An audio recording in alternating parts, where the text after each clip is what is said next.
২০০৯ সালে রাশিয়ার এক গোপন সামরিক ঘাঁটি থেকে প্রথম উড়াল দেয় এমন এক যুদ্ধবিমান যার সম্পর্কে তখনও পশ্চিমা গোয়েন্দা সংস্থাগুলো কিছুই জানতো না। এই বিমানটির নাম ছিল সুখোই টি-50, কিন্তু আজ সারা দুনিয়া একে চেনে সুখোই 57 নামে। এই বিমানটি শুধু একটি যুদ্ধবিমান না, এটি ছিল রাশিয়ার সক্ষমতার প্রতিজ্ঞা।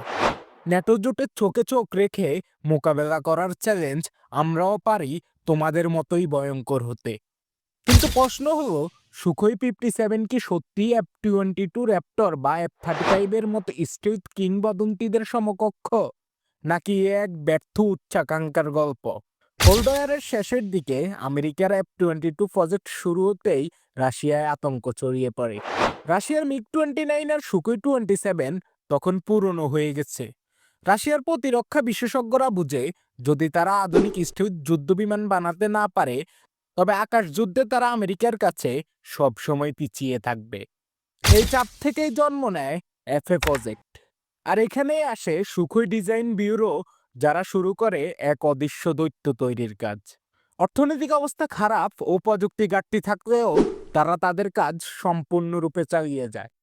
SU-57 কে অনেকে বলে ডাকিনি, কারণ এর গতিবিধি যেন এক ভয়ানক নৃত্যের মতো। এতে আছে super manoeuvrability, fast vectoring, radar avoiding body design, আর একটি ভয়ঙ্কর অস্ত্রভান্ডার, হাইপারসনিক মিসাইল পর্যন্ত। কিন্তু এখানেই প্রশ্ন আসে, এর ইঞ্জিন AL-41F1 কি সত্যিই F-22 র্যাপটরের ইঞ্জিনের সমতুল্য? বিশেষজ্ঞদের মতে স্টিলথ ডিজাইনে এখনো কিছুটা ঘাটতি আছে। রাশিয়া এখনো চেষ্টা করছে সুখোই 57 এর জন্য পারফেক্ট ইঞ্জিন তৈরি করতে। সেই লক্ষ্যে তারা প্রজেক্ট ইসডেলি 30 শুরু করেছে। আরেকটা বড় সমস্যা হলো, এখনো পর্যন্ত সুখোই 57 সম্পূর্ণরূপে রাশিয়ার বিমান বাহিনীতেও পর্যাপ্ত সংখ্যায় যুক্ত হয়নি। ইউক্রেন যুদ্ধ ছিল সুখোই 57 এর প্রথম বাস্তব পরীক্ষা।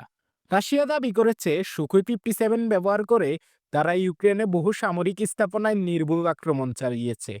কিন্তু পশ্চিমা বিভিন্ন গণমাধ্যম বলছে রাশিয়া এখনো এই বিমানকে সরাসরি ইয়ার টু ইয়ার কমব্যাটে নামায়নি, কারণ এটি তাদের এখনো সীমিত সম্পদ।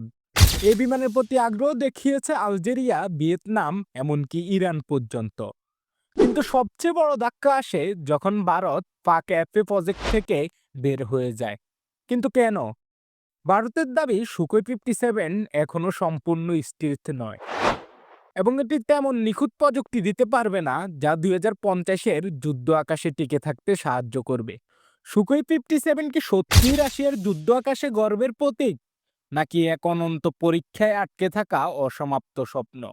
এই প্রশ্নের উত্তর হয়তো সময়ই দিবে। কিন্তু আপনি কি ভাবেন, সুখোই 57 কি পাল্টে দেবে যুদ্ধের হিসাব?